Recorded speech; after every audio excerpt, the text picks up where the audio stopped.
Alright guys, 100 hours of Cyberpunk 2077 on the last gen of consoles. I got 65 hours in on the base Xbox One, and then my sister gifted me another free version on the PS4, and I went through two different playthroughs, Nomad and Corpo, kind of on both ends of the spectrum to see how different the experience would be. I don't know what it's like to play it on next gen or even on the PC, but I damn well do know what it's like if you guys are interested in getting on either the PS4 or the Xbox One, because I've put in a ton of time into both versions. So without further ado, let's get into my review after 100 hours. Now, I'm not going to get into like getting numbers in or anything. You know that's not me. I don't do that. I'm not going to do like IGN too much water. You know what I'm saying? I'm just going to give it to you straight, what I like, what I don't like, and then, in my opinion, is it worth a buy or should you wait? First up, we got the story. To me, the star of Cyberpunk 2077, and it's really a shame that they made it shorter because there were so many people who didn't finish The Witcher 3, because this story is awesome. And I'm hearing some things that, like, yes, they did kind of shift everything around to accommodate Keanu Reeves being involved in the project, but you know what? They still crafted an incredible cyberpunk story with grit, with heart, with humor, with darkness, and it was so entertaining. And with the story, the missions were so fun to play. I can think of a ton of games. Dude, even GTA isn't that great at mission design, and it gets tedious. But there are a ton of missions here that are varied, and I never got tired of doing any mission or like, oh my god, I know what I'm going to have to do here. It's going to be go to point A, kill this person, go to point B, grab this item. No, they really managed to switch it up a lot and go to a bunch of different locations, and it was really awesome. And what's really interesting here is there's no legit cutscenes. Like, you walk in and you'll be talking to a character still in your view. Like, you can look around, you can move around, so it really immerses you more into the experience when you're playing the game, as opposed to another game where you walk into a marker and then it goes into cutscene mode, right? So I really did enjoy that, and to me, the absolute star of the game is the story, okay? That is the big attraction here because it is so darn good. Did I just say darn? Who says that? Who says darn? God damn, dude. Up next, we got the looter-shooter elements, I call them, and a lot of people call them that too. Now, if you ever played Borderlands, there are a lot of things similar to Borderlands here, and I'm sure you've heard other reviewers talk about this, but it really does kind of turn into a looter-shooter at a lot of points. You want to loot absolutely everything, disassemble it, sell it for parts, hope you can find legendary items, iconic items, but that's kind of what an RPG is all about, right? So I enjoy that, and I never got tired of looting people because the looting system is really rewarding, and you never know where or when you could find a legendary or iconic item.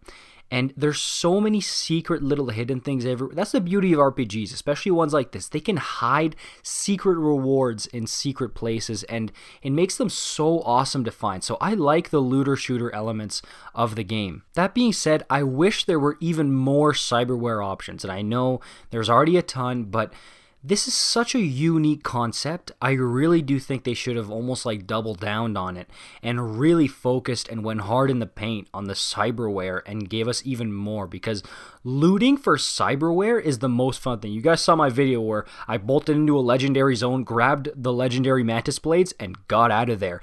That's so awesome. And when you stumble upon gorilla arms or something, it's so cool, and there's nothing better. Like, I mean, any weapon other than like Skippy, the cyberware is the most fun thing to find in almost any RPG. And for the gameplay in general, okay, the first thing I'm going to mention is choice. Now, I saw a lot of other YouTubers mention this, notably Mr. Matty Plays, the illusion of choice, he called it. And I have to agree with this, because after my first playthrough, I was totally duped, because I picked a whole set of choices, and I finished the game thinking, man, if I would have picked this at this moment or that in that moment, my whole experience would have been totally different. And it turns out that it's really not.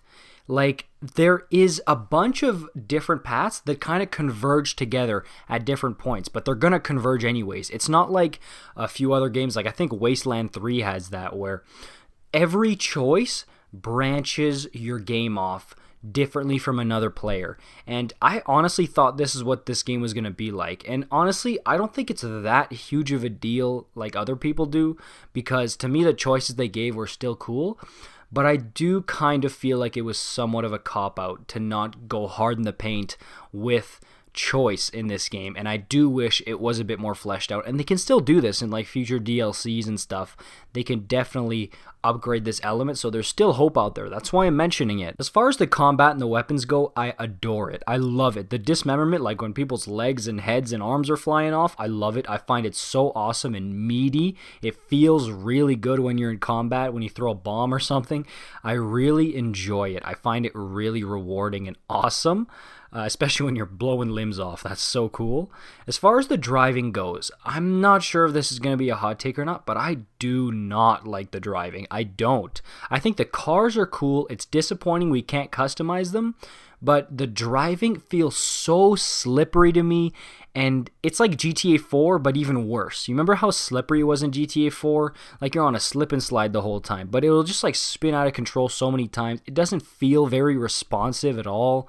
I mean, okay, that's a critique that I have, is the driving. Maybe it's a hot take. I'm not sure how other people have been feeling about it, but I'm really not big on the driving at all. I do not like it in the slightest, especially with the frame rate issues on last gen. Like, dude, you're gonna miss so many turns, and the waypoints, like, it kind of catches you by surprise when you have to turn a quick left, and then you're going to miss your turn, and the frame rate's going to go crazy, so you're going to spin out of control. Like, sometimes it's really annoying. Alright, and then we got the open world. Now, Night City is the best playground we have ever gotten, probably, for a video game. It's the coolest concept, but it's undercooked, man. It's underused. There's so many things that should be here that aren't. Like, dude, there aren't any side activities for you to do. I feel like the coolest side activities in gaming could have been in Night City. You've got the best playground ever, and you can't even sit down and have a bite to eat. It goes into your inventory in a stupid, inventory thing.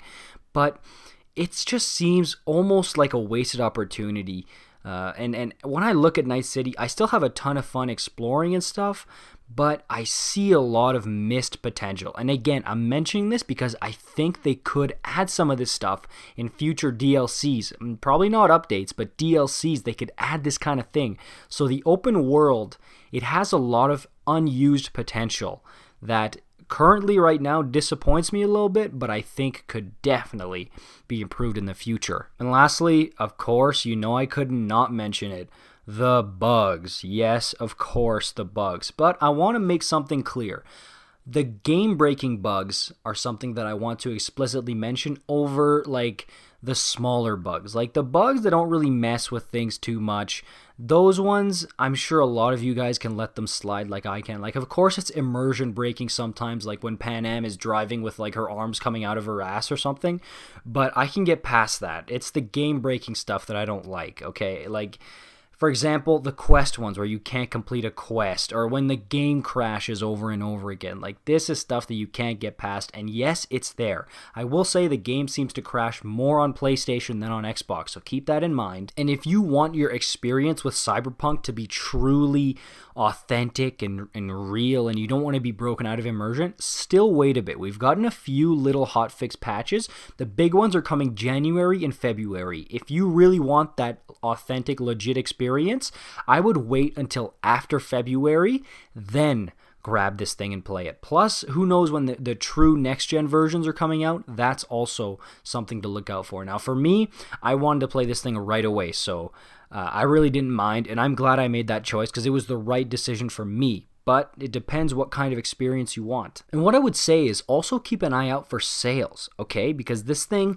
the launch has been a total tire fire, and I already saw it on sale on American Amazon already.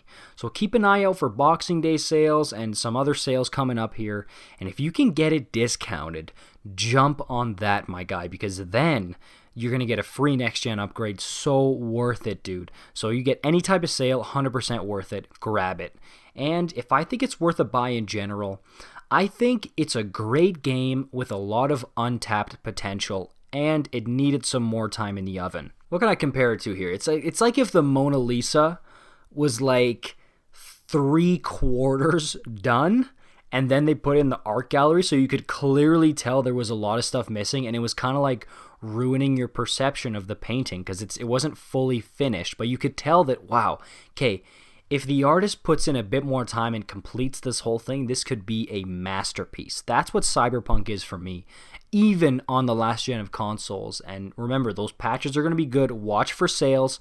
But yeah, I can't just come out here and tell you, yes, buy it. Because yes, buy it for some people is going to be a colossal disappointment, and other people, it's going to be, wow, that was a great decision. And I've seen it in my comments, dude. Some people are telling me I'm a huge Cyberpunk shill and I should be grilling these guys, and other people are saying, oh my god, more of this hating CD Projekt Red garbage. Like, you can't win.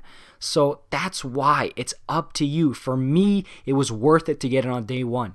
Is it for you? Ask that question. I brought you the facts. Make your decision. Alright guys, that's going to do it for me on this one. Let me know your guys' experiences with the game. I know it's going to be different. Everybody's going to have a different experience, right? And what do you think is coming up next for the game? Obviously, they're going to fix the bugs, but are they going to add any features or anything? Because I really think they should, and I think they will as well, to try and gain back the trust of their fan base and the love of their fan base by giving us a lot of awesome free content. Alright guys, that's going to do it for me on this one. Like this video, subscribe for more. See you in the next one, alright?